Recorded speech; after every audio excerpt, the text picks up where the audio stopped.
Assalamualaikum warahmatullahi wabarakatuh. Selamat siang dan salam sejahtera buat Bapak Ibu guru PAUD hebat, peserta pelatihan khusus implementasi pembelajaran PAUD berkualitas dengan kurikulum Merdeka. Kali ini jumpa lagi bersama Diana yang akan membahas materi tentang literasi dan STEM PAUD. Oke, sebelum mulai, yuk kita sama-sama berdoa. Menurut agama dan kepercayaan masing-masing, mohon izin saya mulai dengan basmalah. Bismillahirrahmanirrahim. Bapak Ibu yang baik hati, mari hadirkan hati dan pikiran untuk fokus menyimak dan memahami materi hari ini. Perkenankan jiwa raga untuk menerima dan mencerna pengetahuan yang disampaikan pada hari ini. Yakinkan hati tidak ada yang sulit bila mau mencoba dan berusaha dengan kesungguhan hati. Mulailah dengan doa. Baik Bapak Ibu yang berbahagia, sebelumnya kita pahami dulu apakah itu literasi. Nah, untuk pengertiannya terkait dengan literasi, khususnya untuk anak usia dini. Literasi merupakan kemampuan membaca, menulis, berbicara, berhitung, dan memecahkan masalah yang diperlukan dalam kehidupan sehari-hari. Memahami dan menggunakan potensi diri. Nah, jenis literasi itu ada literasi dasar, literasi digital, literasi media, literasi perpustakaan, dan literasi visual. Dan salah satu jenis literasi dasar yaitu ada baca tulis, numerasi, kemudian literasi budaya, literasi sains, ya, kemudian juga literasi digital. Oke, baik. Atau IT ya, TIK. Nah, manfaat literasi bagi anak usia dini. Yang pertama, membantu anak agar dapat menyampaikan pikiran dan perasaan kepada orang lain. Jadi bisa dikatakan anak-anak itu distimulasi untuk dapat mengungkapkan bahasa, mengekspresikan bahasa, menyampaikan apa yang dia rasakan, apa yang ide-ide apa yang ada dalam pikirannya. Kemudian menumbuhkan minat anak terhadap keaksaraan, khususnya keaksaraan awal. Ya, ini sangat penting sekali ya, bukan berarti anak-anak tidak boleh dikenalkan huruf, angka gitu ya. Hanya bagaimana mereka dapat tumbuh minatnya terhadap keaksaraan itu tanpa terpaksa atau tertekan. Kemudian juga membantu anak dalam memahami orang lain dan lingkungan sekitarnya.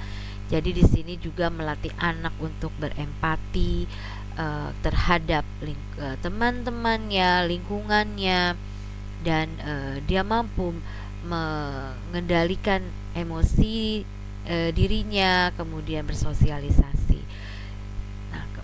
Nah, kemudian juga terakhir munculnya sikap, pengetahuan dan keterampilan yang dibutuhkan di jenjang pendidikan selanjutnya. Ya, ini yang menjadi capaian ya, bahwa anak-anak usia dini di mana mereka sedang berlatih, mereka sedang memupuk, membangun sikap, pengetahuan dan keterampilan agar siap melanjutkan ke pendidikan selanjutnya, yaitu sekolah dasar. Oke. Di sini literasi pada anak usia dini sangat terkait dengan perkembangan kemampuan berbahasa anak sesuai usianya. Hal ini dapat dipahami sebagai kemampuan dalam memahami bahasa reseptif, ya. Kemudian reseptif itu terkait dengan kemampuan anak menyimak, mendengarkan, kemudian menyampaikan bahasa ekspresif, di mana anak juga memiliki kemampuan berbicara, ya, atau berkomunikasi dalam dengan lisan atau tulisan atau dalam bentuk ekspresi tubuh ya. Ini namanya disebut bahasa ekspresif. serta keaksaraan awal ya dalam pengenalan literasi baca tulis dan numerasi. Nah, ini uh, yang saling terkait. Jadi ini ya yang perlu dipahami, bahwa literasi anak usia dini terkait dengan kemampuan berbahasa. Dan kemampuan berbahasa itu terdiri dari kemampuan bicara, kemampuan membaca, kemampuan menulis, dan kemampuan menyimak atau mendengarkan. Nah, pengalaman literasi yang bermakna diperoleh saat anak berinteraksi dengan anak yang lain, guru, dan lingkungan sekitar dalam suasana yang menyenangkan. Otomatis ya teman-teman, kalau dengan suasana yang menyenangkan, tidak merasa terpaksa, juga tidak merasa tertekan. Jadi hal yang menyenangkan pastinya akan muncul dengan sukarela ya. Oke. Pengalaman literasi yang kuat akan menjadi pondasi bagi kemampuan membaca dan menulis anak. Munculnya kemampuan lain yang dibutuhkan untuk menyelesaikan masalah sehari-hari dan kemampuan yang dibutuhkan pada jenjang pendidikan selanjutnya. Jadi ini pentingnya ya, mengenalkan literasi yang menjadi pondasi bagi anak-anak ya. Selain dia bisa membaca dan menulis, kemudian juga dapat menyelesaikan masalahnya dari kehidupan sehari-hari dan kemampuan lain yang dibutuhkan untuk pendidikan selanjutnya atau di sekolah dasar. Oke, lalu bagaimana dukungan orang tua, guru agar anak mendapat pengalaman literasi yang bermakna? Yang pertama, ciptakan suasana yang nyaman dan menyenangkan sehingga anak dapat leluasa menyampaikan ide, gagasan, perasaan, dan mengekspresikan melalui berbagai cara dan media. Jadi penting ya, guru yang menyiapkan, orang tua menyiapkan suasana itu, kenyamanan di hatinya dia, kemudian dengan lingkungannya ya, gimana dengan hubungan dengan teman-temannya, sehingga dengan suasana yang nyaman. Seperti kita juga, kalau kita nyaman dengan suasananya, kita juga senang belajarnya, insya Allah ide-ide itu akan mengalir dengan deras dan dengan suka hatinya dia menyampaikan apa yang menjadi pikirannya. Oke. Kemudian yang kedua, membangun komunikasi positif dengan anak. Jadi guru dan orang tua penting sekali membangun komunikasi yang efektif ya, di mana di sana tanpa ada kekerasan, tanpa ada pemaksaan, tanpa ada kekerasan verbal ya, apalagi tidak memberikan label-label negatif pada anak-anak, supaya mereka merasa nyaman ya dengan komunikasi kita. Guru juga demikian, selain dengan tutur bahasa yang santun, yang menyenangkan, yang ramah, kemudian juga didukung oleh gestur tubuh kita yang benar-benar memberikan kenyamanan kepada mereka. Inilah bagian dari komunikasi positif kepada anak. Yang ketiga, menjadi pendengar aktif ya. Saat anak menyampaikan pikiran dan perasaan secara lisan, serta lebih teliti mengamati respon anak dalam bahasa nonverbal ya kan. Bahasa tidak hanya dengan bahasa verbal atau bahasa lisan, ada bahasa tubuh yang mereka tunjukkan. Kita sebagai guru khususnya, atau sebagai orang tua pun, itu harus benar-benar peka ya dengan gestur tubuh mereka, dengan ekspresi mereka ya. Mereka bisa menyatakan, mengekspresikan dengan wajah sedih, senang, atau mungkin kecewa atau marah, dan itu kita perlu pahami ya. Kita harus lebih peka terhadap untuk meresponnya terhadap yang mereka tunjukkan. Lalu pada saat anak itu menyampaikan sesuatu, mungkin ingin memberikan ide atau mungkin ingin menceritakan apa yang dia rasakan, penting sekali kita menjadi pendengar ya. Usahakan walaupun hal yang sangat sederhana, kita harus berikan ruang mereka untuk menyampaikan dan kita dengarkan baik-baik. Jadi ini ya yang sangat dibutuhkan ya, bagaimana kita mendukung anak-anak itu supaya merasa dimiliki ya, merasa disayang, merasa nyaman dengan kita. Lalu yang keempat, mendorong anak berpikir kritis dengan menyampaikan pertanyaan terbuka, yaitu pertanyaan yang dapat dijawab dengan banyak sekali jawaban. Ya, jadi pertanyaan terbuka itu tidak sebatas dijawab oleh satu jawaban saja. Jadi pertanyaan terbuka itu bisa dijawab dengan berbagai macam jawaban. Nah, ini ya penting sekali ya.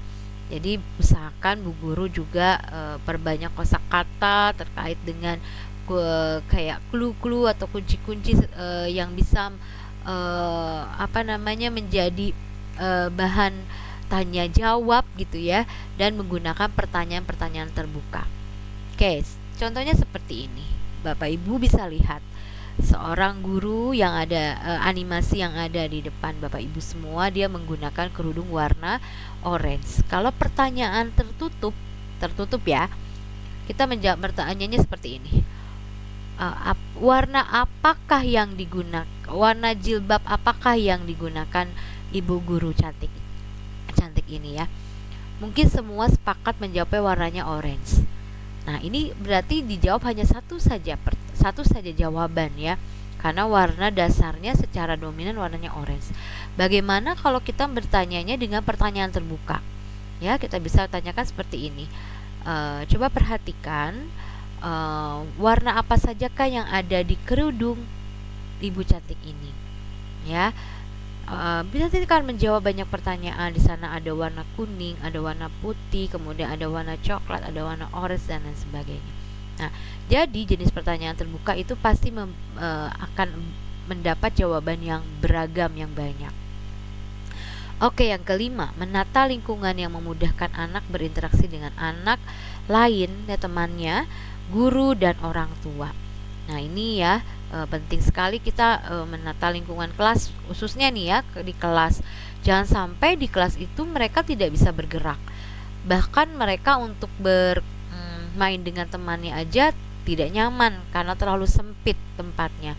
Jadi pahami ruangannya kalau terbatas, berarti tidak usah terlalu banyak mebeler atau furniture yang memakan banyak tempat. Itu juga sangat penting diperhatikan ya. Begitu juga dengan orang tua di rumah gitu ya.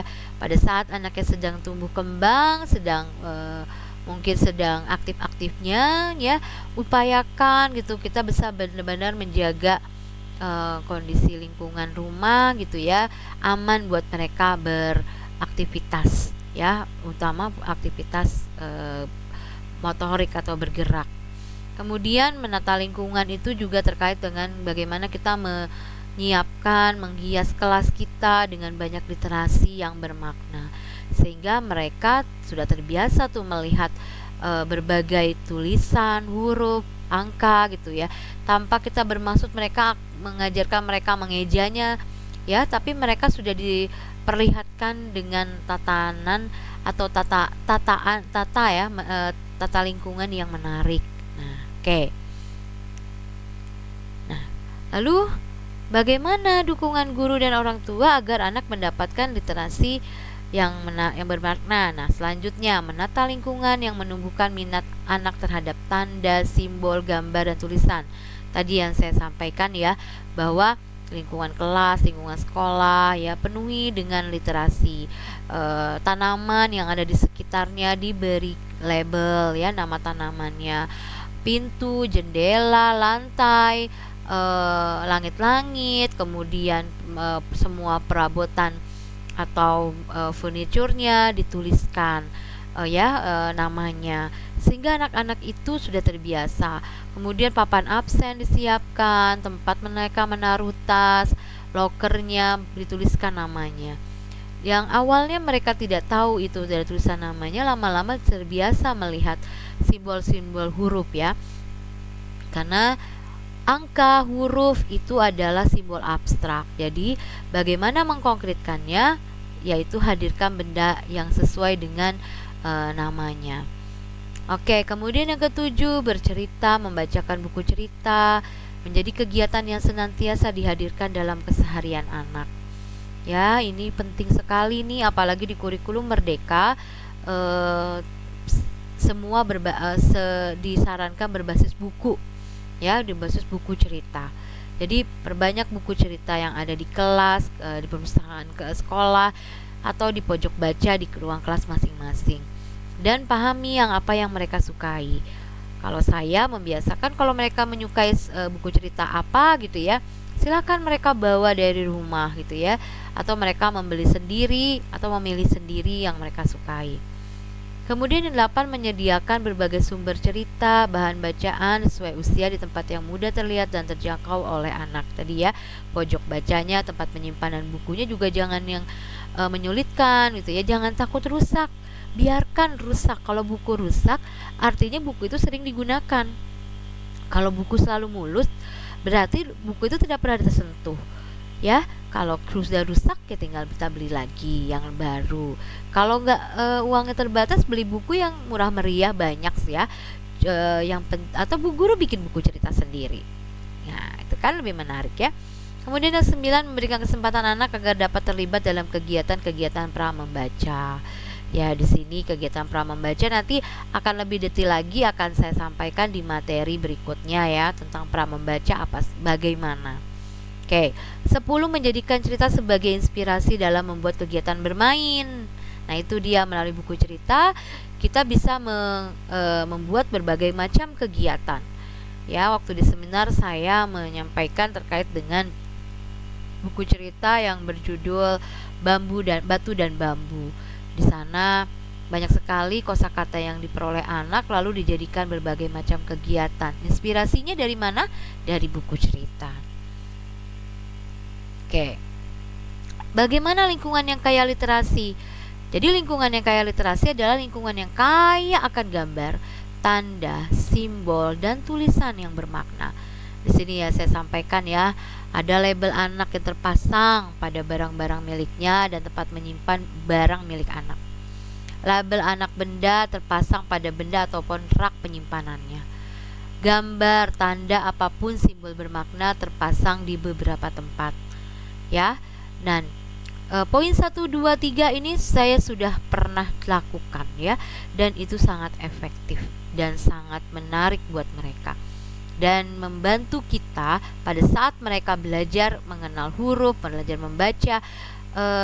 Alhamdulillah nih, murid saya sebagian besar itu mereka tidak perlu les ya, jadi mereka bisa membaca ya, terbiasa dengan lingkungan literasi di sekitarnya, lalu belajar membacanya dengan buku cerita. Nah, gambar, tanda, simbol yang terpasang di beberapa tempat itu sangat membantu mereka untuk mengenal keaksaraan awal. Lalu poster yang berisi gambar, tulisan informatif di lokasi yang sesuai. Nih, kalau saya dulu di sana di tempat wudu anak-anak, di sana saya pasang poster cara berwudu yang benar, urutannya. Jadi awal-awal bu guru memang memberikan bimbingan. Selanjutnya mereka sudah bisa melihat dari gambar tersebut dan bisa mengikutinya dengan baik. Kemudian bisa juga ditaruh buat poster di dekat wastafel bagaimana mencuci tangan dengan benar. Anak-anak tanpa kita suruh gitu ya, mereka akan punya inisiatif sendiri bagaimana mengikuti tutorial yang benar dari gambar. Itu ya, sangat menarik ya, poster-poster ini membantu mereka untuk mengenal atau belajar secara mandiri. Lalu yang kelima, papan hasil karya dan kegiatan anak yang berisi ragam keunikan hasil karya anak ya, baik berupa gambar, foto karya anak, foto kegiatan anak disertai tulisan berisi keterangan singkat tentang kegiatan juga dipasang di papan. Ya, di situ setiap kelas sebaiknya ada papan hasil karya atau karyaku ya, terserah ya untuk kreasinya. Jadi setiap mereka habis mengerjakan sesuatu, membuat sesuatu, kita tempel di sana. Mereka senang sekali ya melihat hasil karyanya dipajang gitu ya. Nah, dan sebaiknya ditulis nama. Mereka sudah dilatih untuk menulis namanya. Kemudian kita bisa menambahkan dengan kegiatannya apa. Oke, kemudian yang keenam, pojok baca berisi ragam buku bacaan sesuai usia anak ya. Nih, sebaiknya di setiap kelas ada pojok baca. Walaupun cuma sederhana dan terbatas, tetapi sudut baca itu sangat bermanfaat, berguna sekali. Apalagi buat teman-teman yang menggunakan metode atau model kelompok dengan kegiatan pengaman. Nah, itu kegiatan pengamannya bisa dilakukan di pojok baca tersebut, ya, untuk anak menunggu giliran dia melakukan kegiatan pembelajaran yang sudah tersedia gitu ya. Atau buat anak-anak yang cepat belajarnya, ya cepat selesainya, jadi mereka bisa diarahkan untuk membaca di sana di pojok baca. Lalu yang ketujuh, media audiovisual sesuai usia anak seperti lagu, musik, dan video. Nah, ini juga penting ya. Bila memang sekolah bunda itu ada sedikit rezeki, siap beri tambah sarananya terkait dengan sarana audiovisual, ada televisi. Sekarang kan televisi itu udah smart TV ya, bisa disambungkan ke flash disk, atau mungkin kalau ada wifi di sekolah ada bisa menonton dari YouTube gitu secara langsung ya. Jadi sumber belajar anak-anak itu variasi gitu, dan kita bisa memberikan inspirasi lebih banyak, tidak hanya berupa gambar-gambar saja. Nah, media audiovisual ini sangat penting dan menarik dan sangat disukai ya oleh anak-anak. Menggunakan lagu, musik juga penting ya. Kalau mau diiringi belajar sambil mendengarkan musik yang tapi musiknya bukan berarti musik keras ya, paling tidak musiknya itu mengiringi mereka dalam kegiatan belajar dengan suara yang lembut gitu ya. Jadi sehingga membuat hati mereka tuh riang gembira ya, dalam arti tidak sepi, tidak kosong, dan dari lagu itu banyak kosakata yang mereka peroleh ya.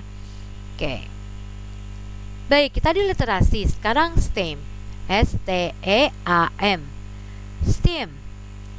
Ya, science, teknologi, engineering, art, and maths ya. Apakah itu? Oke, science.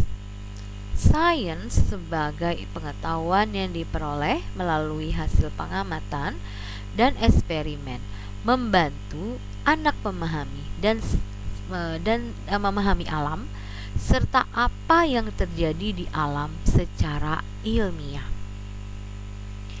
Nah, sains itu terdiri dari beberapa ya. Ada sains kehidupan, di mana anak-anak akan belajar terkait dengan daur hidup makhluk hidup, kemudian lingkungan. Ya, daur hidup yang seperti kita kenal, ada metamorfosis kupu-kupu, kemudian ada metamorfosis katak dan lain sebagainya. Jadi daur hidup makhluk hidup, kemudian terkait dengan lingkungan atau seperti tempat hidup makhluk hidup ya, habitatnya, populasi dan lain sebagainya. Lalu terkait dengan sains fisik. Sains fisik itu pemahaman terhadap benda ya, posisi, perubahan, panas, cahaya, listrik, magnet. Nah, ini masuk ke sains fisik. Oke. Kemudian sains bumi, ruang angkasa dan lingkungan, di mana benda-benda langit, ada perubahan di langit dan bumi ya. Biasanya disebut dengan gejala alam ya. Kemudian ada batu, tanah, air, udara, matahari, bulan, cuaca dan lain sebagainya. Dan ini adalah jenis-jenis sains ya. Dan kita bisa, untuk anak-anak usia dini, kita bisa bisa ambil dari hal-hal yang sederhana yang memang mereka mudah pahami, yang mereka lihat, yang mereka rasakan dan ada sekitar mereka ya. Seperti mengenalkan siang dan malam ya, terkait dengan pengenalan ruang angkasa, sains bumi ini ya, siang dan malam, kemudian benda-benda langit apa saja dan lain sebagainya. Kemudian yang terkait dengan kehidupan, bagaimana mereka dapat juga intinya di kehidupan sehari-hari mereka dapat menghargai lingkungannya, dapat menjaga lingkungannya ya. Gejala alam seperti banjir terjadi karena apa? karena ada perubahan lingkungan, karena adanya sifat fisik air, ya. Nah, ini perlu diperkenalkan dengan cara yang sesuai dengan usianya, ya, yang mudah mereka pahami. Oh, ternyata banjir itu karena ada sampahnya yang menghambat. Oh, ternyata banjir itu karena air di atas terlalu banyak dan air sifatnya turun, ya. Istilahnya kalau di bidang yang miring, di bidang yang dia akan mengalir dari yang tadi tinggi ke rendah. Nah, itu yang perlu dikenalkan oleh kepada mereka, ya, dengan berbagai kegiatan-kegiatan sains yang menstimulasi daya pikir mereka. Oke, itu sekelumit ininya, ya, apa terkait dengan pengenalan sains. Kemudian teknologi. Nah, teknologi itu merupakan produk yang selalu diciptakan dan dikembangkan untuk memenuhi kebutuhan makhluk hidup serta lingkungannya. Dan teknologi juga membantu pengungkapan pengetahuan baru serta penemuan teknologi baru. Teknologi tidak hanya berupa peralatan elektronik, banyak hal sekitar kita yang mempermudah kehidupan manusia, sehingga dapat dikategorikan sebuah teknologi, ya, seperti alat tulis, alat makan, alat mandi, itu sebutnya teknologi, dan bisa dikatakan itu sebagai alat teknologi sederhana. Nah, interaksi anak usia dini dengan teknologi di sekitarnya dapat dikembangkan melalui kegiatan sebagai berikut. Misalnya mengenalkan teknologi sederhana yang mereka gunakan, ya, seperti menggunakan pensil, kertas, sendok, piring, dan lain-lain. Kemudian mengenalkan fungsi teknologi yang ada di sekitar atau teknologi yang mereka minati dan ingin diketahui.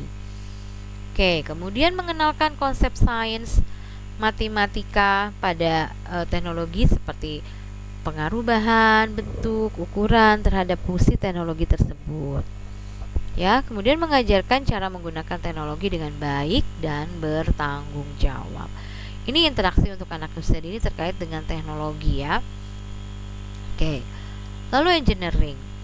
Nah, engineering itu rekayasa, ya. Melalui proses rekayasa seperti menemukan masalah, merancang, membuat, serta mengembangkan. Manusia menggunakan pengetahuan sains dan matematika yang dimiliki untuk menghasilkan sebuah teknologi. Nah, proses rekayasa sesungguhnya sudah melekat pada anak usia dini. Ada beberapa proses yang dapat diamati dan dikembangkan oleh guru pada anak usia dini. Di antaranya, yang pertama, menemukan masalah. Mencari apa pokok permasalahannya, apa penyebabnya, dan apa batasan-batasannya. Ya, contohnya anak-anak melihat ada yang menumpahkan air di lantai, gitu, ya. Dan mereka menemukan masalah, wah, ini air berbahaya, ya, kalau terinjak, ya, apalagi anak-anak suka senang berlari. Dia sudah menemukan masalah air yang tumpah, gitu misalnya. Ini kenapa bisa tumpah? Oh, tersenggol, gitu, ya. Oke, kita bagaimana nih? Ketemu idenya nih, yuk. Nah, mengumpulkan ide-ide yang muncul. Ya, bisa saja berdiskusi terkait ide dan masalah, lalu memilih satu ide atau solusi yang terbaik. Oke, kalau begitu, air ini harus kita hilangkan, harus kita bersihkan dari lantai supaya tidak membahayakan teman-teman yang lain atau orang lain. Oke, berarti apa yang harus dilakukan? Kita harus ambil lapel, ya. Nah, boleh membuat rencana, ya, mencari apa saja yang dibutuhkan, membuat rancangan produk serta menyusun tahap-tahap yang akan dilakukan. Oke, berarti yang dibutuhkan adalah lapel. Oke, kita cari lapel. Oke, lapel sudah dapat, lalu kita lakukan mengeksekusi, merealisasikan ide yang ada dengan mengikuti rencana yang sudah dibuat sebelumnya. Oke, air ini harus dilap, ya, sampai kering. Setelah itu dicoba, ya, air yang tumpah dilap, ya, menggunakan lapel atau apapun, ya, yang bisa membuat air itu kering di lantai. Nah, ketemulah, ya, sampai dia bisa menyelesaikan masalah itu. Lalu mengembangkan. Apabila setelah diuji coba ide kita belum mampu menyelesaikan masalah yang dihadapi dan masih bisa dioptimalkan, proses dilanjutkan dengan mengembangkan ide atau produk. Oke, baik. Kenapa air ini bisa tumpah? Oh, mungkin menaruh gelasnya itu kurang terlalu di pinggir meja. Berarti kita harus menyimpan gelas berisi airnya di tengah-tengah meja supaya tidak mudah tersenggol orang lain gitu. Dan kita harus berhati-hati supaya tidak ada air yang tumpah. Itu hal yang sederhana ya, yang bisa dilakukan oleh anak-anak. Bagaimana anak-anak itu pada saat terjadi masalah ya, seperti air tumpah itu sebuah masalah, itu bu guru tidak langsung meminta anak menyelesaikan masalah secara langsung ya, atau mungkin bu guru langsung menyelesaikan masalahnya dengan mengelapnya secara langsung gitu ya, ada bahaya gitu. Padahal itu bisa menjadi suatu masalah yang diuji cobakan ya, bisa dilatih kepada anak-anak ya, supaya mereka terbiasa kalau ada masalah yang sama mereka sudah bisa menyelesaikannya. Itu contoh sederhana yang bisa saya berikan gambaran terkait dengan bagaimana anak-anak mengidentifikasi masalah, kemudian dapat merumuskan masalah, kemudian menyelesaikan masalahnya, dan bisa mengembangkan apa yang harus dilakukan bila masalah itu terjadi dan bagaimana mencegah masalah itu terjadi lagi. Seperti itu gambaran sederhananya. Oke, kemudian art atau seni. Jadi seni berperan dalam membantu manusia mampu mengekspresikan imajinasi dan kreativitas yang dimiliki sehingga tersedia ruang eksplorasi yang luas dalam mencari solusi terhadap masalah yang dihadapi. Nah, teman-teman, di pendidikan anak usia dini ya, yang perlu dipahami adalah seni itu ada 4 jenis. Jadi bayangannya jangan hanya gambarannya, seni itu adalah kreativitas berupa produk gambar gitu ya, kerajinan tangan ya, tidak seperti itu. Kerajinan tangan, lukisan, gambar, patung, benda-benda hasil kreasi yang lainnya itu disebutnya seni rupa. Lalu dengan seni tari juga masuk dalam seni ya, mengekspresikan imajinasi dan kreativitasnya melalui gerakan, itu juga bagian dari seni. Kemudian seni musik ya, bagaimana mengimajinasi melakukan kreativitas melalui bunyi berirama atau tidak berirama seperti alat musik perkusi dan lagu. Nah, ini juga bagian dari seni. Oke, kemudian seni drama, bagaimana mengekspresikan imajinasi kreativitas melalui kegiatan bermain peran. Nah, seperti ini. Jadi seni itu ada 4 jenis ya, ada seni rupa, seni tari, seni musik, seni drama. Sebaiknya ini semua distimulasi, dikenalkan. Walaupun mungkin ada sebagian paham yang tidak bermusik, coba kenalkan dengan bunyi-bunyi ya, sehingga mereka dapat mengenal ritme bunyi yang berirama atau tidak berirama ya. Oke. Lalu math atau matematika. Konsep matematika seperti operasi bilangan, penjumlahan, pengurangan, perkalian, pembagian, pola, bentuk geometri, konsep pengukuran, konsep pengolahan data, itu dapat membantu dalam proses mengamati dan bereksperimen untuk melihat fakta-fakta sains. Oke, nah ini ya, konsep matematika yang dapat dikenalkan pada jenjang PAUD ya. Yang pertama, konsep bilangan. Jadi kita mengenalkan simbol bilangan 1 sampai 10. Itu adalah simbol abstrak ya, teman-teman. Lalu bagaimana kita mengkonkretkannya? Ya, berarti kita harus menggunakan benda untuk dapat mengkonkretkan angka 1 sampai 10. Ya. Kemudian di sini di konsep bilangan anak-anak dikenalkan menghitung jumlah benda, menyebutkan angka 1 sampai 10, mengurutkan angka, dan dapat menggunakan angka tersebut untuk menyampaikan informasi. Ya, nanti terkait dengan pramatematika insya Allah nanti ada juga di materi berikutnya ya. Oke.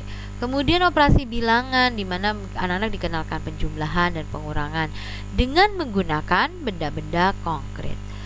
Ya, tolong teman-teman, sekalipun anak-anaknya sudah pandai atau mungkin sudah punya kemampuan menjumlah atau pengurangan yang lebih cepat gitu ya, lebih banyak gitu ya, tapi jangan dulu dikenalkan yang lebih dari itu ya. Misalnya dikenalkan perkalian dan pembagian. Belum ya. Saya karena saya katakan ini karena memang ada beberapa sekolah yang sudah mengenalkan ini. Oke, kalau mau mengenalkan konsepnya boleh ya, tapi dengan menggunakan penjumlahan dan hitungan pengurangan. Ini adalah operasi bilangan yang sederhana yang bisa dilakukan untuk anak-anak usia dini. Kemudian perbandingan, ya, ada melakukan perbandingan sama, lebih dari, kurang dari. Itu berkaitan dengan ukuran dan kuantitas seperti lebih panjang, lebih sedikit, sama besar atau sama banyak ya. Jadi ini perbandingan ini termasuk berpikir tingkat tinggi juga. Jadi bagaimana anak-anak mengenal perbandingan, kemudian ada persamaan suatu benda. Oke. Kemudian pengelompokan, klasifikasi, ya, mengelompokkan sesuai karakteristik masing-masing ya, bisa dengan dalam bentuk, ukuran, warna, jumlah dan lain sebagainya. Ini harus sering dilakukan secara berkesinambungan ya. Karena banyak sekali benda yang sama dan banyak benda yang berbeda, itu bisa diklasifikasi dan juga dikenalkan bagaimana mengenal perbedaannya. Oke, kemudian pola. Memahami konsep pola, bisa urutan bilangan, gambar, objek, gerakan, cerita atau suara yang memiliki proses berulang. Oke ya. Makanya dikenalkan seperti kalau di di STPPA 137 itu ada pengenal pola ABAB, ABC apa ya, seperti itu. Jadi kenalkan dulu yang paling sederhana ya, dari satu pola, kemudian bisa pola yang lebih banyak lagi, yang lebih rumit. Jadi dilihat dari kemampuan atau tingkat kecepatan anak itu dalam memahami sesuatu. Jangan dulu ditambah polanya kalau anak itu belum paham dari pola yang paling sederhana. Itu ya. Jadi setiap anak pasti akan berbeda. Oke. Geometri, memahami bentuk 2 dan 3 dimensi serta kaitannya dengan hubungan spasial, seperti memahami posisi objek dalam sebuah ruangan. Nah, ini penting sekali ya dipahami ya. Geometri dari konsep geometri, saya pernah ya mengajak teman-teman bertepuk-tepuk segitiga gitu ya, dengan berbagai persepsi masing-masing ya. Dan kita harus pahami apa konsep segitiga itu. Oh, segitiga sudutnya ada 3, berarti tepuknya itu membentuk 3 sudut tersebut gitu ya. Nah, ini sebenarnya sederhana, tapi kadang kita juga masih salah memahaminya. Nah, yang penting untuk mengenal geometri adalah konsepsi bentuknya, bentuk geometrinya ya. Dia memiliki ciri khas apa dan seperti apa bentuknya. Nah, itu yang perlu dikenalkan, baru nanti anak-anak memahami bentuk-bentuk yang lebih rumit lagi. Ya, seperti bentuk diamond, bintang, itu kan sudah lebih rumit ya. Nah, yang paling sederhana di pendidikan anak usia dini adalah segi 4, segi 3 dan lingkaran. Itu yang paling sederhana dan paling dasar. Oke. Lalu bagaimana keterkaitan literasi dengan STEM?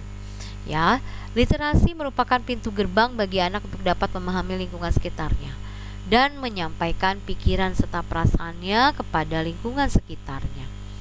Upaya anak dalam memahami hal-hal nyata yang ditemukan sehari-hari di lingkungannya memungkinkan anak untuk mengamati, mengeksplorasi, dan bereksperimen melalui kegiatan bermain yang didukung oleh orang dewasa di sekitarnya, baik guru maupun orang tua.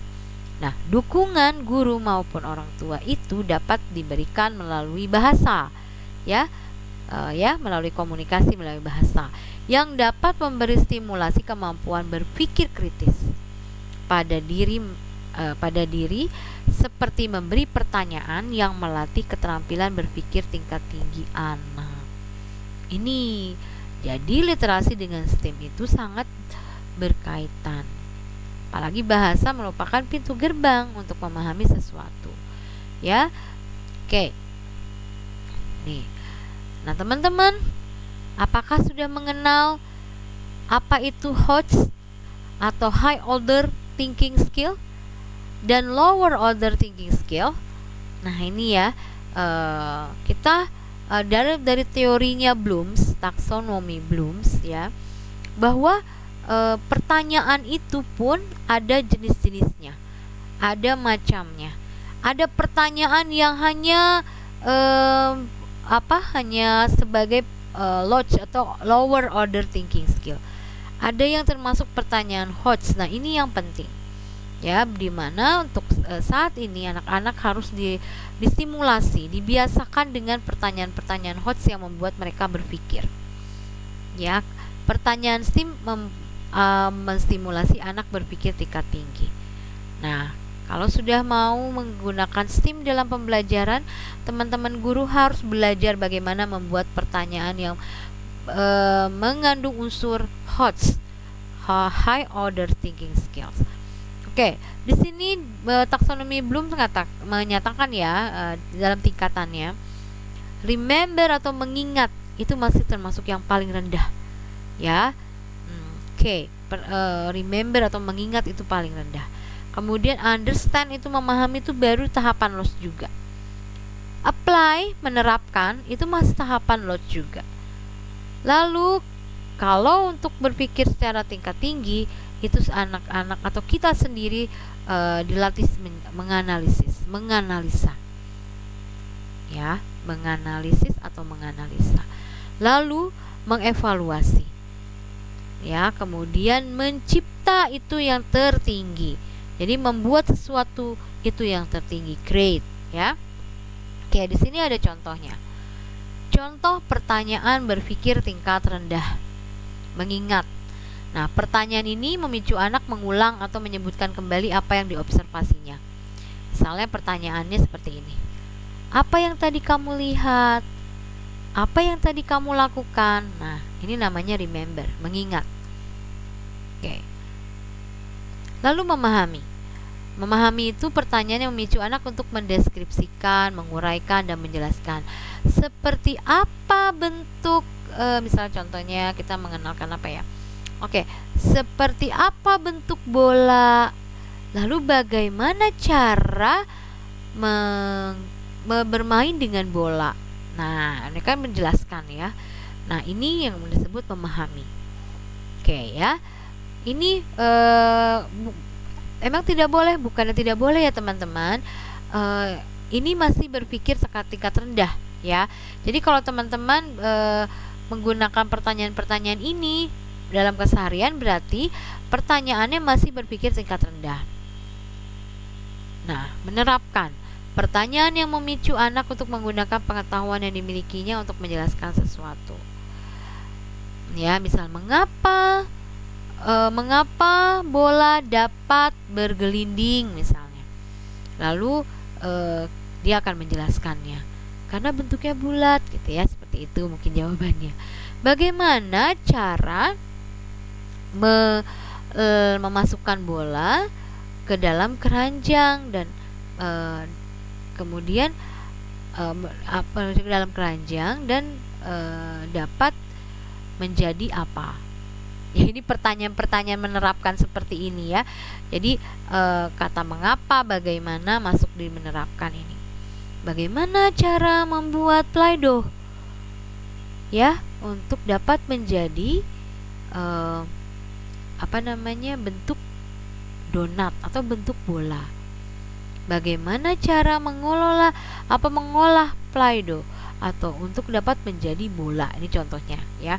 Nah, ini masih pertanyaan tingkat rendah.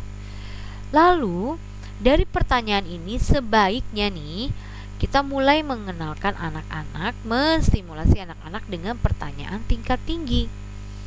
Pertanyaannya ini memicu anak untuk membandingkan, mengelompokkan, membedakan, menduga, dan mengenali perubahan. Ya, saya rasa sih sudah sering dilakukan ya, dan bisa sering dilakukan dengan langsung melakukan percobaan. Nah, coba dirangsang juga, distimulasi juga dengan bentuk pertanyaan.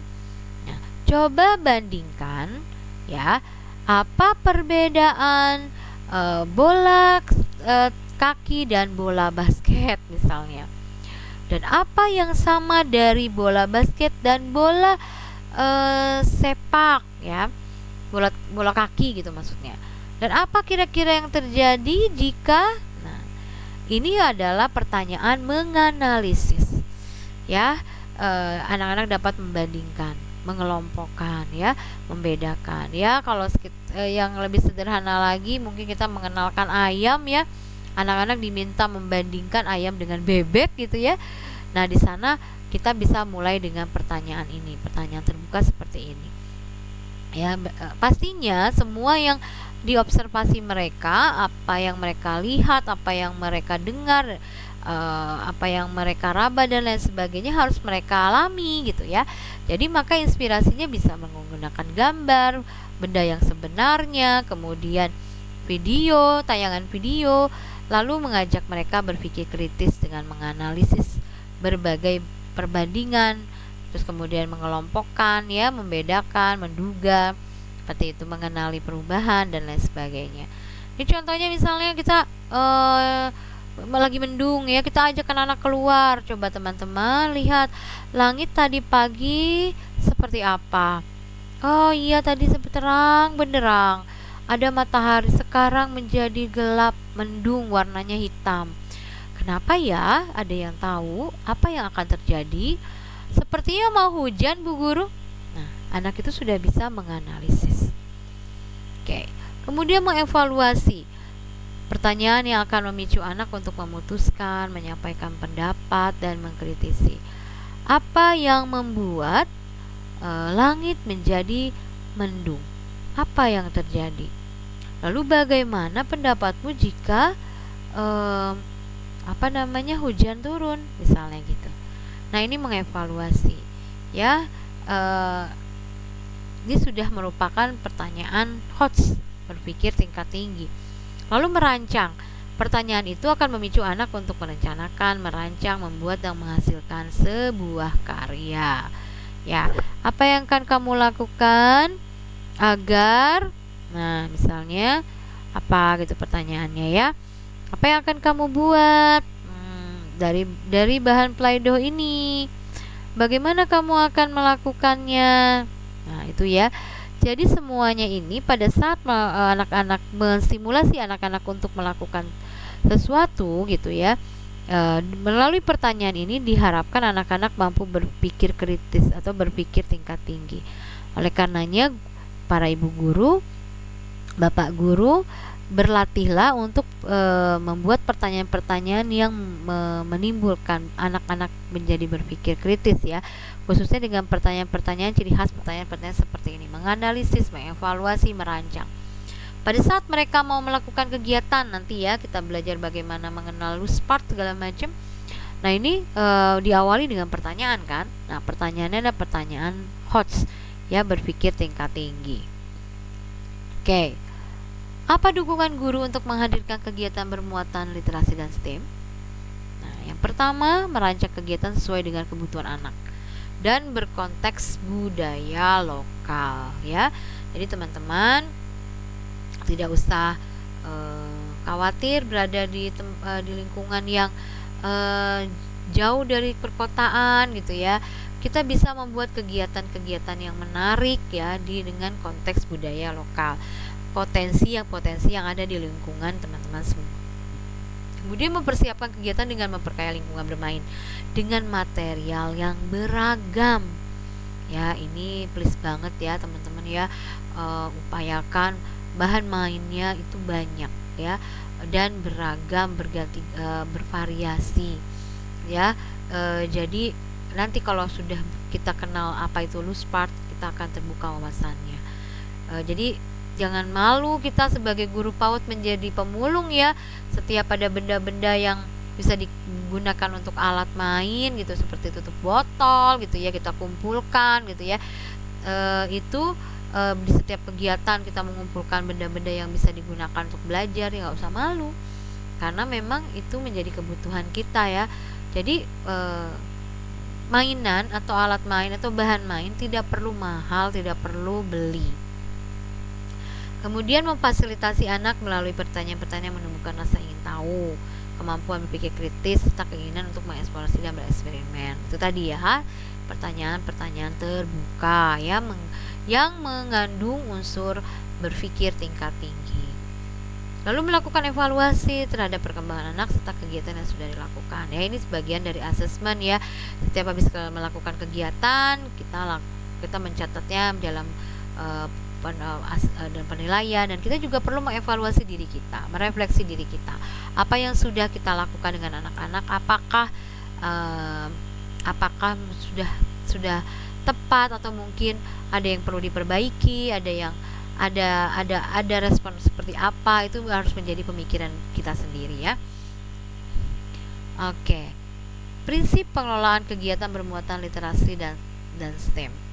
Ya, yang pertama sesuai dengan minat anak ya, dipastikan bahwa kegiatan ini adalah yang sudah kita diskusikan bersama anak-anak. Kemudian sebaiknya juga anak-anak dilibatkan dalam memilih kegiatannya apa, seperti itu. Jadi kegiatannya bisa dilakukan sesuai dengan minat mereka ya, mereka menjadi senang terlibat dalam menentukan kegiatan dan menentukan apa yang akan mereka lakukan di kemudian hari, atau mungkin untuk sebagai perencanaan ke depan. Kemudian mendorong tercapainya tujuan pembelajaran menggunakan berbagai strategi. Ya, teman-teman, di PAUD itu kan strategi pembelajarannya banyak ya. Gak hanya bernyanyi saja.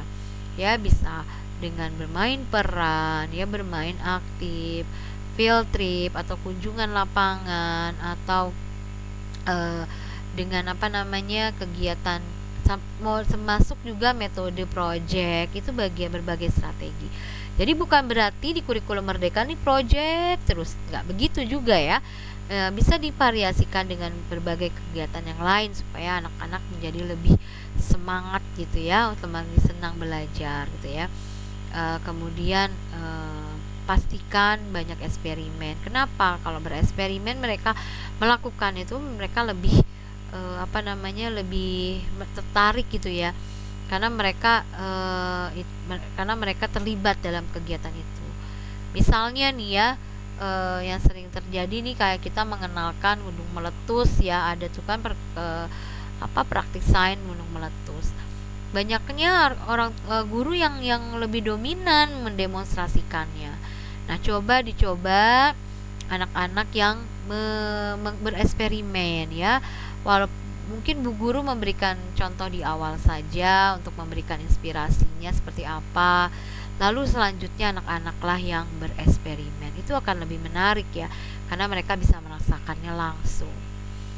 Kemudian memunculkan ide atau gagasan dalam diri anak saat berkegiatan ya. Jadi pastikan, itu dia tadi pentingnya kita berdiskusi, bertanya jawab. Jadi di kegiatan awal misalnya kita mau mengenalkan tentang kejadian alam, misalnya gunung meletus. Awalnya kita tayangkan video terkait dengan gunung meletus, apa yang terjadi, seperti itu ya. Pilih videonya memang sesuai untuk usia mereka ya. Lalu nanti di sana kita berdiskusi setelah menonton, setelah melihat gambar, lalu kita berdiskusi dengan anak-anak. Kira-kira kita mau melakukan kegiatan apa saja terkait gunung meletus. Nah, itu akan membuat anak-anak tuh merasa memiliki kegiatannya.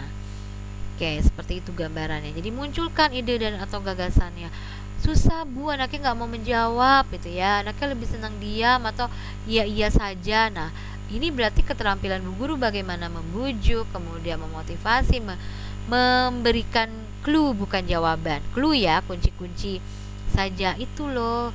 Kira-kira gimana ya? Coba teman-teman pengen tahu nggak ya, gimana proses meletusnya gunung? Ada yang mau gitu ya? Pokoknya kita simulasi. Berikan bahasa yang merangsang mereka. Oh ya bu guru, aku tahu, aku pernah lihat gitu misalnya. Oke, itu asik, ayo kita bikin seperti itu, misalnya seperti itu ya. Jadi ide-ide itu bisa mengalir dari celotehan anak. Kemudian menarik dan mengundang minat anak untuk terlibat dalam kegiatan. Tadi ya, bagaimana cara kita menarik dan mengundang minat? Yaitu dia, penataan lingkungan mainnya perlu diperhatikan baik-baik dan perlu tertata sebelum anak-anak masuk kelas gitu ya, sehingga mereka tuh bisa dikatakan penasaran, nih bu guru mau bikin apa kita, kata ini ada ini kita mau main apa gitu. Nah ini mengundang minat anak. Bahkan ada loh teman-teman di satu sekolah sampai mendesain kelasnya seperti benar-benar sesuai dengan temanya. Misalnya temanya hutan ya, dia bisa membuat kelasnya menjadi seperti hutan. Lalu bu gurunya menggunakan pakaian kostum binatang. Jadi benar-benar mendalami temanya, kemudian lingkungannya dibuat sedemikian rupa seolah-olah benar-benar berada di tempat yang sebenarnya. Nah ini akan mengundang minat mereka. Ibu guru lucu, ibu guru ini mau ngapain kita, dan lain sebagainya. Itu cara mengundang minat anak ya. Mendorong anak berpikir kritis, komunikatif, kreatif, dan kolaboratif. Nah ini ya, dengan project itu akan merangsang itu, membuat anak berpikir kritis ya. Kemudian juga dia dilatih untuk berbicara, menyampaikan pendapat. Nah ini perlu waktu, perlu terus menerus ya, dibiasakan. Kalau sudah terbiasa, apalagi anak-anak sudah nyaman, insya Allah dia celotehan akan banyak. Dan kita juga perlu juga mengamati mereka saat bermain. Celotehan mereka itu menjadi catatan buat kita. Apa yang mereka minati itu akan muncul. Mungkin dia berbicara dengan teman-temannya gitu ya. Nah kita setiap ditanya sama kita dia malu, tapi dia berbicara sama teman-temannya, bisa saja itu menjadi catatan kita ya. Oh ternyata dia minatnya ini, oh dia sukanya ini gitu ya. Nah itu bisa membuat kita jadi dekat dengan dia kalau kita tahu apa yang dia inginkan. Lalu kreatif ya, jadi dengan berbagai kegiatan itu mereka, apalagi project itu anak-anak distimulasi dengan menggunakan masalah yang harus mereka selesaikan, mereka akan berpikir kreatif untuk menyelesaikannya. Nah kolaboratif dengan teman-temannya, dengan guru ya, mereka bekerja sama. Jadi jangan guru bisa sebagai fasilitator, mentor gitu ya, bisa menjadi pendamping anak-anak juga, atau mungkin ikut bermain bersama mereka ya. Tapi bukan berarti membantu, tapi berperan serta bersama mereka, seperti berada di dalam imajinasi mereka, tapi bukan membantu ya, hanya menjadi pendampingnya, hanya tidak terlihat. Oh silakan kamu mau melakukan apa gitu, gimana gitu ya. Jadi seolah seperti pengawas, bukan seperti itu ya, bukan seperti pengawas sekolah gitu ya. Jadi itu yang perlu dipahami terkait dengan prinsip pengelolaan kegiatan bermuatan literasi dan STEM. Baik teman-teman, ini adalah contoh pengelolaan lingkungan dan kegiatan pelajaran yang bermuatan literasi dan STEM. Semua materi ini saya ambil dari buku panduan. Jadi teman-teman sebenarnya bisa membaca ulang nanti, memahaminya. Dan contoh ini ya, kalau teman-teman perhatikan, simak ya, di sini sudah berupa seperti RPPH ya, seperti perencanaan harian ya. Dan terkait dengan bagaimana menurunkan CP, capaian pembelajaran, ke tujuan pembelajaran, lalu ke tujuan kegiatan, itu nanti akan kita pelajari pada saat kita berlatih membuat perencanaan ya. Oke, di sini teman-teman sebenarnya dari ini juga sudah punya gambaran kok ya. Nah ini kita mulai ya. Nah contohnya seperti ini, topiknya batu. Nah tujuan kegiatan, bukan tujuan pembelajaran ya, tujuan kegiatan. Oke, menjaga kebersihan lingkungan alam, beraktivitas fisik di alam, mengenal emosi senang dan jijik ya, mengenal keaksaraan awal, mengamati lingkungan alam di sekitar sekolah, mengeksplorasi bahan alam yang ada di sekitar sekolah, melakukan uji coba terhadap bahan alam yang ada di sekitar sekolah. Nah teman-teman, ada tulisan biru. Nah, tulisan biru itu adalah tujuan pembelajaran yang terkait dengan capaian pembelajaran elemen dasar-dasar literasi dan STEM. Nah, itu ya. Jadi nanti akan dipahami ada capaian pembelajaran, lalu tujuan pembelajaran, dan tujuan kegiatan. Nah, kalau tujuan kegiatan udah masuk di perencanaan harian ya, di apa yang akan dilakukan di satu hari itu. Nah, kenapa disebut CP elemen dasar-dasar literasi dan STEM? Ya, karena di sini mengaitkan keaksaran awal, literasi kan. Kemudian lingkungan alam, STEM. Mengeksplorasi bahan alam, STEM. Uji coba bahan alam itu STEM juga, ya. Jadi terkait ini. Oke. Nah, yang perlu untuk selanjutnya pengelolaan lingkungan belajar. Dan di sini tuliskan apa yang harus dilakukan guru dalam mengelola lingkungan main sesuai topik batu. Nah, ini cuma panduan ya, tulisan apa yang harus dilakukan guru itu ada panduan. Ya, di sini kita perlu menjabarkan misalnya di dalam ruangan indoor. Kita punya gambaran nih apa yang harus dilakukan. Nah, di dalam ruangan atau indoor, guru dapat melakukan 4 ragam kegiatan bermain sesuai dengan tujuan kegiatan di dalam kelas. Nah, di sini hampir mirip ya, di K13 juga ada 4 ragam main. Ada 4 jenis main yang harus dilakukan dalam kegiatan satu hari. Nah, di kurikulum Merdeka pun sama. Ada 4 ragam kegiatan bermain. Oke. Kemudian menyediakan benda, alat, bahan yang mendukung gitu ya. Kemudian menyediakan benda-benda dalam jumlah yang memadai, mengelompokkan benda-benda sesuai jenisnya, ditempatkan dalam wadah yang sesuai, ya. Kemudian menata secara menarik benda yang akan digunakan sesuai topik, serta dapat memunculkan ide anak untuk memainkannya, ya. Jadi benda-benda itu sudah ditata dulu di kelas, ya. Nah, oke. Kemudian meletakkan tulisan yang memantik ide anak untuk bermain atau namanya provokasi. Nah, contohnya pada kegiatan menggelindingkan benda diletakkan tulisan bagaimana caranya agar benda-benda ini dapat menggelinding. Nah, ini pertanyaan terbuka. Pertanyaan anak untuk menganalisis juga, ya. Nah, di sini dituliskan, ya. Ini seperti yang Ibu guru lakukan ini. Di situ ada tulisannya. Nah, ini adalah pertanyaan provokasi. Ya, biarpun anak-anak itu belum bisa membaca, tapi tulisan itu sebaiknya ditaruh di antara bahan-bahan mainnya.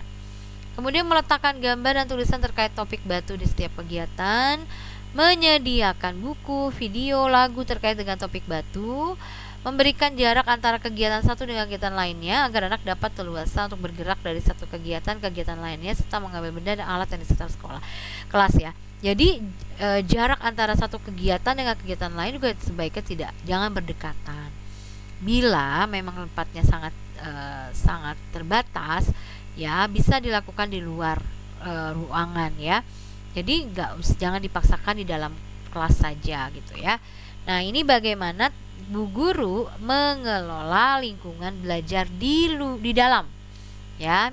Oke. Kemudian kalau di luar bagaimana? Nah, meletakkan berbagai jenis ukuran batu di tempat yang mudah terlihat dan terjangkau anak. Meletakkan benda-benda berukuran besar yang dapat digunakan sebagai bidang miring seperti papan kayu, paralon, potongan bambu dan lain-lain. Nah, ya. Meletakkan alat yang dapat membantu anak mengangkut batu, memanipulasi batu, contohnya keranjang, gerobak kecil, jepitan, dan lain sebagainya. Lalu menyediakan perlengkapan untuk membersihkan diri yang dapat digunakan anak setelah bermain. Nah, di ruangan dan di dalam kelas juga sudah ditata sedemikian rupa sesuai dengan kegiatan yang akan dilakukan anak-anak. Ya, ini sudah ada contohnya gambarnya terkait dengan pengelolaan lingkungan belajar. Ya. Oke, kemudian pengelolaan kegiatan pembelajaran. Nah, bagaimana kita mengelola kegiatan pembelajaran dengan topik batu? Nah, di sini ada kegiatan pembuka, kegiatan inti, dan kegiatan penutup. Biasanya ini kan masuk ke dalam RPPH teman-teman ya. Kalau bentuknya narasi, biasanya ada kegiatan pembukanya apa, pakai alokasi waktu juga boleh, ya. Kalau tadi terkait dengan penataan lingkungan atau pijakan lingkungan. Kalau yang di sini adalah pengelolaan kegiatan pembelajarannya. Ya, jadi pembelajaran diawali dengan kegiatan yang membangun suasana menyenangkan ya biasanya. Kemudian membuat anaknya nyaman dulu sehingga mendorong anak untuk bisa terlibat dalam interaksi dan komunikasi. Biasanya yang dilakukan nih, biasanya mengajak anak bergandeng tangan dengan lingkaran, menyapa, kayak absen ya, dengan nyanyi, dengan menyebutkan nama-namanya, kemudian berdoa ya, kemudian mengajak anak mencari batu, ini karena kaitannya dengan batu ya, berdiskusi tentang batu, mengajak anak mengeksplorasi batu dengan cara melihat, meraba, menggelindingkan batu, membenturkan dua batu, dan lain-lain. Mengajak anak bernyanyi terkait topik batu atau bercerita sesuai topiknya. Nah, ini karena kita lagi bahas tentang batu, jadi topik ceritanya tentang batu. Nah, untuk kegiatan pembuka ini biasanya setiap sekolah punya ciri khas masing-masing ya, silahkan disesuaikan saja. Tapi di sini jangan lupa ada topik yang sudah akan dikenalkan ya. Di sini kegiatan observasi sudah mulai dilakukan. Jadi dalam kegiatan pembuka. Jadi observasi atau pengamatan jangan dimasukkan di bagian kegiatan inti. Kegiatan inti itu sudah mulai kegiatan bermainnya. Ya, kegiatan bermainnya. Oke, seperti ini ya kegiatan pembuka. Saya rasa sih teman-teman sudah tidak asing ya, dan silahkan saja mau ada kegiatan motorik dulu kah, atau bermain apa ya dalam kegiatan pembuka ini. Tapi jangan lupa teman-teman ya, jangan lupa di setiap transisi anak-anak biasakan minum air putih ya. Di setiap transisi kegiatan, misalnya dari berbaris kegiatan-kegiatan pembuka, mereka minum air putih dulu. Ini untuk kesehatan ya, untuk kesehatan mereka. Nah, baru masuk kegiatan inti, kegiatan keduanya.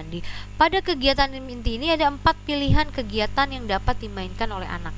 4 pilihan kegiatan. Ya, yang pertama mengelindingkan batu. Nah, di sini konsep yang akan dimunculkan adalah bagaimana cara menggelindingkan benda, mengenal bentuk benda yang bisa menggelinding. Ingat, batu pun ukurannya berbeda-beda ya. Ini menjadi hal yang menarik buat teman-teman yang belajar ya. Untuk anak-anak kita ini akan menarik karena ternyata nggak semua batu bisa menggelinding dengan cepat. Tergantung bentuknya. Nah, itu mereka akan menemukan pengetahuan baru di sana. Kemudian dapat menggunakan benda yang ada sekitarnya, benda-benda yang ada sebagai alat bantu penyelesaian masalah. Oleh karena itu, bisa kita siapkan berbagai macam benda ya, dengan tingkat kemiringan yang berbeda-beda. Mereka jadi mengenal gitu loh. Kalau benda tidak terlalu, kalau misalnya paralonnya tidak terlalu miring, batunya tidak akan cepat turun. Nah, itu kan belajar tentang sifat ya, konsep benda ya, seperti itu. Kemudian mendengar perbedaan suara batu yang menggelinding dalam paralon dan ada di atas tanah. Nah, ini menarik ya sekarang. Jadi dari kegiatan menggelindingkan batu saja banyak konsep yang dapat muncul. Oke, alat bahannya ini silakan nanti dibaca sendiri. Nah, pendampingan guru dan respon anak. Ini gambarannya ya. Misalnya guru nih bertanya gitu, benda apa saja yang bisa menggelinding gitu misalnya ya. Kemudian guru memberi kesempatan keluasan mengeksplorasi gerakan benda. Nah, respon anaknya, anak mengambil batu, kelereng, bola. Nah, bayangkan ya, ini dengan bentuk yang berbeda-beda ya. Batu dengan berbagai jenis batu, kelereng yang bentuknya memang bentuknya bulat sempurna gitu ya. Bola, benda lain menggelinding dengan berbagai cara. Oke. Nanti kalau ternyata dia berhasil, kita juga berikan reward atau berikan kata-kata dukungan, motivasi. Wah, kamu berhasil menggelindingkan beberapa benda, tapi itu sepertinya balok dan daun tidak bisa menggelinding ya. Kenapa ya? Gitu. Kita bisa berikan pertanyaan itu pada saat kita mengamati anak sedang melakukan kegiatan ini. Ya, dan berikan kesempatan anak untuk menjawabnya. Dari apa yang mereka alami, yang mereka rasakan, yang mereka lihat hasil percobaan mereka terhadap batu dan benda-benda lain yang digelindingkan gitu kan. Karena yang digelindingkan itu tidak hanya bola atau kelereng ya. Nah, di sini apalagi kalau ada balok, daun, nah mereka bisa menjawab pertanyaan itu. Nah, ini sangat penting dan teman-teman sebagai guru coba tahan. Jangan terlalu cepat memberikan penjelasan. Kalau mereka belum bisa menjawab, suruh mereka mengulang kembali. Coba perhatikan sekali lagi sayang, kalau kamu menggelindingkan bola seperti apa, kalau kamu menggelindingkan balok bagaimana, apa yang terjadi. Nah, itu biarkan mereka, diajak mereka untuk berpikir, ya, mencari jawaban. Nah, kemudian bagaimana ya cara benda itu bisa menggelinding dengan lebih cepat? Nah, itu pertanyaan pemantiknya nih dari guru. Lalu anak-anak melakukannya. Apa yang mereka akan temukan di sana. Nah, ibu lihat yang menggelinding cepat ada yang lambat ya. Kelereng lebih cepat ya. Kenapa ya? Nah, ini sebenarnya pendampingan guru nih harusnya dukungannya seperti ini. Jadi tidak memberi contoh atau menjawab pertanyaannya. Ya, jadi sebaiknya sabar. Ya, belajarnya juga nggak usah buru-buru, sabar sampai mereka dapat menjawab pertanyaan itu dengan sesuai dengan apa yang mereka alami ya, sesuai yang mereka lihat, dan mereka bisa menjawabnya apa adanya. Oleh karena itu di setiap kegiatan main anak memang harus didampingi oleh gurunya. Ya, disarankan mungkin satu kelas itu ada 2 orang guru ya. Walaupun ada 4 kegiatan main, itu bisa kita kondisikan mungkin dalam dalam satu hari itu mungkin ada jeda istirahat, nanti 2 kegiatan main lagi. Gurunya satu guru bisa mendampingi anak di satu kegiatan main seperti itu. Jadi pada saat kegiatan main yang berlangsung atau pada saat setelah anak-anak menyelesaikan kegiatan mainnya, ya, tapi bu guru bisa mencatat ya, harus ada pengawasan dan guru harus mendampingi pada saat kegiatan main. Ya, jadi guru gampang memberikan mencatatkan apa yang celotehan mereka, ya, kemudian apa yang mereka lakukan, ya, bisa kita catatkan menjadi penilaian nantinya. Oke. Kemudian melukis wajah batu. Ini permainan kedua, ya. Ragam main yang kedua. Konsep yang diinginkan memahami ekspresi wajah, senang, sedih, dan berikan inspirasi awal dengan gambar-gambar ekspresi-ekspresi tersebut. Mudah ya, banyak gambarnya bisa kita print atau kita gambar sendiri. Gimana kalau wajah sedih, gimana wajah senang, bagaimana wajah yang sakit atau kecewa gitu misalnya. Kemudian mengenali berbagai macam warna dan membuat karya dengan media batu. Jadi ini ya penting sekali ini dikenalkan. Oke. Nah, ini pendampingan guru dan respon anaknya. Ya, jadi apa yang kamu butuhkan untuk melukis wajah pada batu? Nah, guru memberi kesempatan tuh anak mengeksplorasi. Jadi sebaiknya memang alat bahannya jangan cuma satu, Bu. Misalnya cat air ya, bisa dengan cat air, ada dengan krayon atau mungkin dengan alat pewarna yang lain gitu ya. Kemudian ada kuas, ada krayon, ada apa yang untuk melukis. Jadi ada kapur ya barangkali. Nah, ini jadi mereka bisa melihat, membandingkan juga kalau pakai cat air seperti apa hasilnya gitu ya. Nah, kemudian juga bagian wajah apa saja di batu yang kamu lukis, kemudian ekspresi wajah yang kamu lukis seperti apa, bisa kamu ceritakan mengapa wajah batunya berekspresi seperti itu. Nah, seperti itu ya. Nanti celotehan anak ya, respon anak kita jadikan catatan untuk penilaian ya. Kalau dia dapat menceritakan ini, wah luar biasa ya, berarti komunikasinya itu benar-benar efektif ya. Oke. Nah, kemudian permainan ketiga adalah membuat gasing. Ya, konsep yang dimunculkan itu adalah cara membuat bendanya berputar, bentuk benda yang dapat berputar, cara membuat benda berputar lebih cepat, benda yang berputar lebih lama. Nah, ini menarik ya, mereka mengenal benda-benda dengan sifat-sifat benda yang bisa berputar dan lain sebagainya. Nah, ini juga sama caranya, tetap ada pendampingan ya, dan guru harus menyiapkan pertanyaannya ya, sehingga kita juga mengetahui respon anaknya. Nah, kayak seperti ini ya gambarannya, teman-teman tinggal dibaca kembali. Kemudian, nah yang terakhir nih kegiatan keempat, mengenal huruf. membuat bentuk huruf B, P, D, Q. Nah, dilihat ya di sini ya.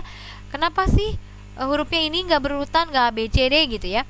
Nah, ini adalah huruf-huruf ya yang bentuknya hampir sama tapi posisinya berbeda-beda. Jadi di sini diharapkan anak-anak bisa membedakan. Ada posisi kanan, kiri, atas, bawah, garis lurus dan lengkung. Depan, belakang barangkali ya di sini. Nah, ini penting sekali ya. Untuk dikenalkan supaya mereka paham konsepnya.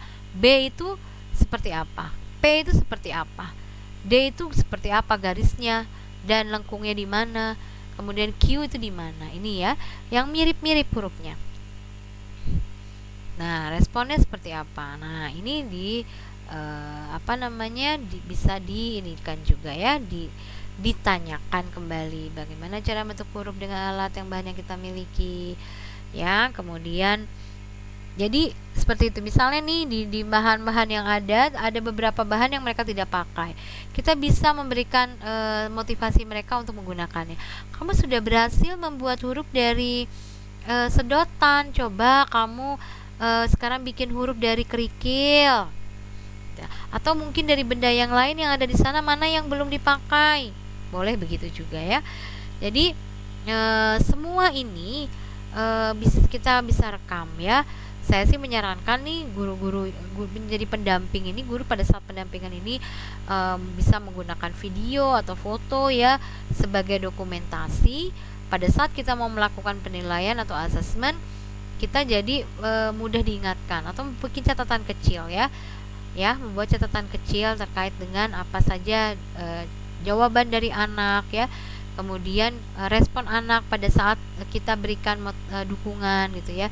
Nah, bisa dikatakan ini namanya kayak scaffolding anak ya, dukungan pada anak bagaimana, lalu direspon seperti apa.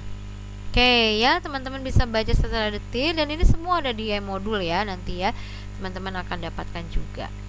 Oke, catatannya, guru dapat mencatat respon saat bermain termasuk mengambil foto, video secukupnya sebagai bahan pelengkap catatan. Oke, tadi setelah kegiatan intinya ada 4 ragam main teman-teman.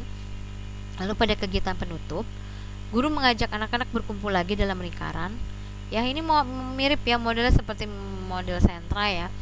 Ada circle time, kemudian merapikan alat bahan main yang telah digunakan. Kemudian gali pengalaman saat mereka bermain ya. Seperti mereka bagaimana mengkomunikasikan apa yang sudah mereka lakukan. Atau bisa dikatakan kita merecalling ya apa yang sudah mereka lakukan. Ini sepertinya sudah tidak asing buat teman-teman guru PAUD ya. Kita tanyakan perasaannya bagaimana, apa yang kalian suka pada saat bermain tadi, apa yang kamu lakukan saat bermain tadi, apa kamu masih ingin melanjutkan kegiatan main ini? Jika masih ingin melanjutkan kegiatan ini, kira-kira benda atau alat apa yang ingin kamu tambahkan? Jadi setelah menggali pengalaman anak, guru mengajak anak istirahat, kemudian berdoa untuk pulang. Seperti itu. Iya. Nah, bagaimana dukungan orang tua dalam pengelolaan kegiatan bermuatan literasi dan STEM? Nah, ya, karena siapa tahu ya kegiatannya walaupun mungkin sekarang sudah tatap muka semua, tapi nanti pada saat anak-anak bermain di rumah, ya pastikan orang tua juga diberikan informasi atau diberikan pengayaan terkait dengan pengelolaan kegiatan ini yang bisa dilakukan di rumah. Ya, pastikan juga menyediakan lingkungan yang kaya literasi dan STEM di rumah. Memberikan cerita dari berbagai media sesuai dengan minat anak. Berdiskusi tentang cerita dengan anak. Menyediakan material lepasan atau kayak loose part ya yang dibutuhkan saat memfasilitasi minat anak saat melakukan kegiatan bermain di rumah. Di rumah banyak sekali alat bahan-bahan loose part yang bisa dipakai ya, alat makan, mungkin plastik dan lain sebagainya. Nah, ini perlu diberikan pemahaman juga orang tua ya. Jadi kalau nanti memberikan penugasan atau PR nih guru-guru, sebaiknya kegiatan bermainnya itu bermain yang membuat anak-anak aktif seperti ini. Ya, kemudian minat anak tersebut dapat diketahui dari informasi yang disampaikan oleh guru setelah mengamati kegiatan anak saat pembelajaran di sekolah maupun saat anak belajar di rumah didampingi orang tua. Kemudian memberikan kesempatan anak melakukan observasi, eksplorasi, dan eksperimen pada lingkungan sekitar rumah. Jadi pahami juga nih di lingkungan sekitar anak-anak sekitar rumahnya itu ada apa, biar mereka bisa mengeksplor, bereksperimen dengan apa yang ada di sekitar mereka. Ya, kemudian berikan pertanyaan yang memantik ide anak selama mendampingi anak bermain di rumah. Ya, ini memang membutuhkan keterampilan orang tua ya, bagaimana membuat pertanyaan-pertanyaan terbuka ya untuk memantik ide mereka, anak-anaknya. Ya. Kemudian saat mendampingi anak belajar dari rumah, orang tua mengambil foto atau video. Foto dan video saat melakukan kegiatan main dikirim kepada guru disertai penjelasan singkat apa yang dilakukan dan diucapkan anak. Ya, ini mungkin bukan hal yang sederhana buat sebagian teman-teman, karena tidak semua orang tua aware atau mau diajak bekerja sama seperti ini. Tetapi dengan komunikasi efektif, dengan bagaimana kita memberikan pengayaan atau edukasi kepada orang tua, kemudian memberikan motivasi kepada mereka, mereka akan tergerak ya. Ya, walaupun mungkin belum maksimal, tapi paling tidak mereka sudah mau memiliki perhatian bagaimana mendampingi anak. Nah, saya menyarankan nih teman-teman, walaupun sudah TTM, coba adakan program kegiatan bermain di rumah teman. Jadi begini, jadi program itu setiap kita kunjungan ke rumah anak ya, tapi bukan kunjungan anak yang sakit. Jadi kunjungan bermain di rumah temannya. Ya, jadi nanti yang menjadi narasumber atau yang mendampingi belajarnya adalah orang tua. Ya, misalnya ibunya gitu ya. Nah, ibunya yang menyiapkan lingkungan pembelajaran. Kemudian bu guru bagaimana? Bu guru sebelumnya memberikan edukasi kepada orang tua, bekerja sama lah ya. Jadi bu guru menjadi fasilitator, kemudian menjadi pendamping bermain. Jadi sama seperti tadi ya, seperti kegiatan di sekolah, tetapi plus ada orang tuanya di sana. Orang tua yang menjadi tuan rumah di sana, yang menyiapkan lingkungannya. Jadi orang tua juga ikut belajar bagaimana memberikan pendampingan, memberikan pertanyaan pemantik dan lain sebagainya. Coba diadakan itu deh di ajaran baru nanti, diadakan program kunjungan belajar di rumah teman. Ya, jadi kondisi lingkungannya akan berbeda-beda. Itu menarik sekali ya. Oke, baik. Quote todaynya adalah menghindari tantangan sama saja menolak menjadi sukses, karena sukses berawal dari tantangan dan keberanian. Oke, terima kasih. Alhamdulillah, materi sudah saya sampaikan. Saya terima kasih, mudah-mudahan ada manfaatnya. Mohon maaf bila ada kekurangan dan kesalahan. Salah dan kurang berasal dari saya sendiri dan benar datangnya dari Allah Subhanahu wa taala. Mudah-mudahan dapat dipahami dan dapat diaplikasikan di satuan pendidikan teman-teman semuanya. Itu saja dari saya. Wabillahi taufiq wal hidayah. Wassalamualaikum warahmatullahi wabarakatuh. Kita lanjutkan di ruang diskusi Telegram Group.